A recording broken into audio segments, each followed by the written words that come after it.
Well, here's just another little short video. Something, I was watching the president, and the other day excuse me, it's late night again, but he was talking about cutting. He wanted the agencies to cut through all the red tape and get things done, and all serious. I want to cut through the red tape and get the people taken care of. Now ask yourself, what is red tape? What's he referring to? He's referring to rules and regulations on procedures on how to do things and how things are supposed to be done and certain standards and criteria. Cut through all that. Just get the job done. Now, who the hell put in all the regulations and the red tape in the first place? Government. Obama has put in, this man, that is how he gets what he wants. That he does it through regulation. This man has put tens of thousands of regulations and rules and all kinds of things in effect in the last 4 years. What he's ordering people to cut through the red tape, he's ordering them to cut through the bullshit that he's put in place over the last 4 years. This man is the reason why nothing gets done. Now, ask yourself, if the president's asking him to cut through all the nonsense, the red tape that he put there, to get things accomplished fast now and get the people help now, why don't we just do what Mitt Romney's been saying and cut back on this red tape? Get rid of the cumbersome regulations. Cut through that stuff. Unharness the American people. Why is it we're only supposed to do that when there's a disaster? What, regulations are good all the rest of the year? I don't think so. What did California do with the sky-high fuel prices? What did they do? Oh, instead of having 4 billion different blends of gasoline, the governor waived the regulations on the winter blend of fuel and allowed other fuel to come in, which lowered the price of fuel a little bit. So they cut more governmental red tape. Folks, do you see what is going on here? Mitt Romney is right. You've got to get the government the hell out of the way of American business and American people. It doesn't make sense. Here it is, an honest day's work catching up with me. Even I must rest from time to time. But I just wanted to throw that out there, because it's some of the stupid things that they say. Something else again that bugs me. I did a video on this earlier. I just want to talk about it a little bit more. That dried up ovary at MSNBC. What's her name? Andrea Mitchell.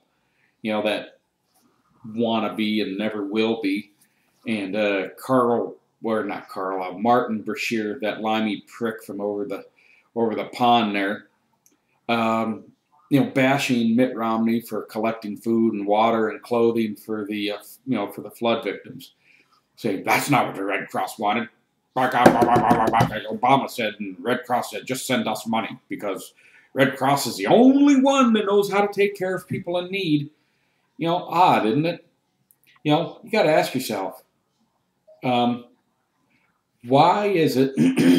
Well, you know what it was said for. I'll tell you what it is. I'm not even going to ask the question. I'll just tell you.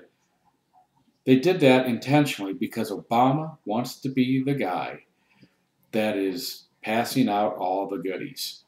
He wants to be the one. I'm the president. I'm working with the Red Cross. They are doing my bidding. He wants to be responsible for all that's good. All the relief has to come from Obama. Well, we've already seen the mayor of, Staten Island, saying that the Red Cross is just despicable. We've paid millions of dollars into these people, and we don't see hardly anything here. So, remember that. And, remember how they said the Red Cross doesn't want, goods and water and food and clothes. They just send money. They just want money.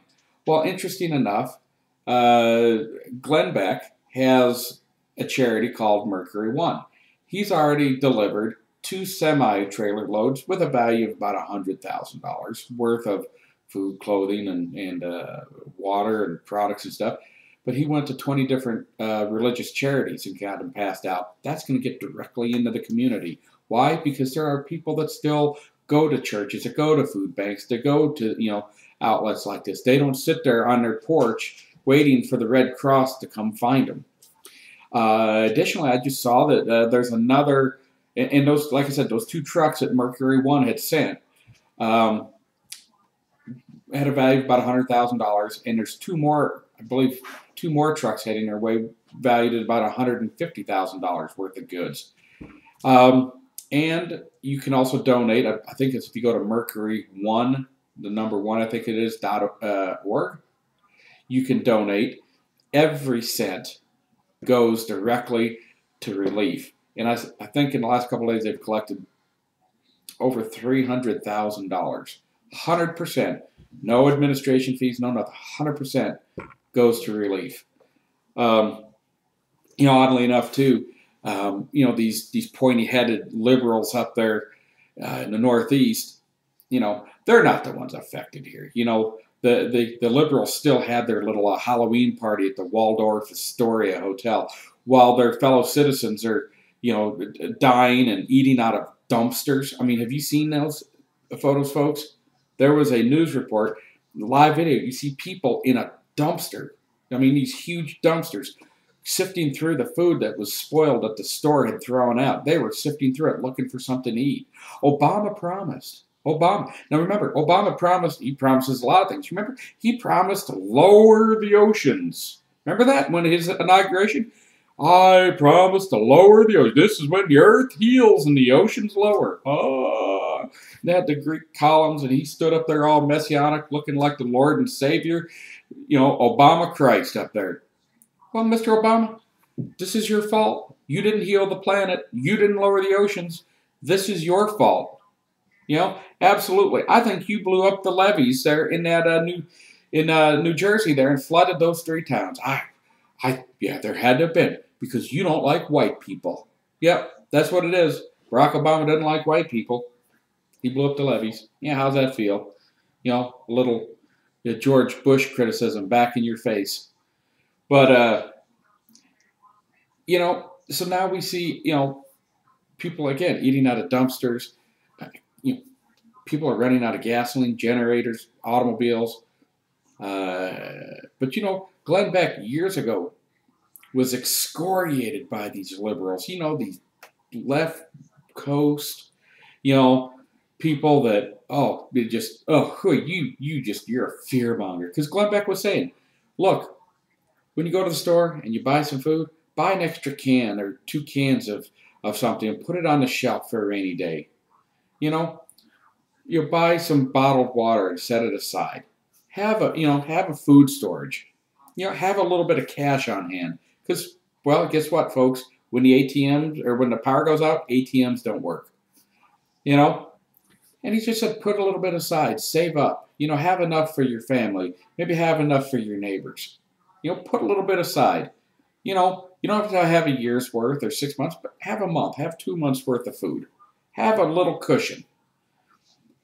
He ain't looking so dumb now, does he, there, Mr. Liberal elitist out there in the left coast? He ain't fear-mongering. It's exactly what it is. I've got a food storage. Admittedly, it's not as big as I'd like it, but I could survive. And my kids would survive, and we would eat okay. We would do just fine. We'd have clean water to drink and food to eat. Now imagine if the people in New York had just heeded a message like that. But no, what is the Northeast? What is that corridor? Most of them, look at who they vote for. Democrats, Democrats, Democrats, Democrats. The ones that are the fearmongers saying, oh, you're just a crazy. You're just fearmongering, going out and buying all that food and storing it. It's called smart. Because I think they said that if a disaster like this happened, there's maybe in the grocery stores about a 3-day supply of food. That's it. And it's gone. Well, that's what we're seeing happen. People are hungry. They're getting angry. Violence is breaking out. So I guess Glenn Beck was really kind of right on that. Maybe I'll have to tune into Glenn Beck a little bit more and Look, you don't have to buy everything he says hook, line, and sinker. Listen to it and say, yeah, that sounds good. Think for yourself. Don't take it and compare it to what MSNBC says. Listen to it for yourself and say, what do I know to be true? And really, would it really hurt to keep a month's worth of food on the shelf? Would that have been a bad idea? I mean, have extra cans of green beans and carrots and maybe some chili or beans and and just when you cook and you take a can of green beans, when you go shopping, just replace it. Just keep a little stock in there. A lot of this could have been avoided if people just prepared a little bit. Not at the last minute, not when everyone rushes in to go wipe out the grocery store. If they said, well, geez, we had an EMP explosion here and lost all power, it's going to be down for the next 60 days. I'm fine. I'm still eating.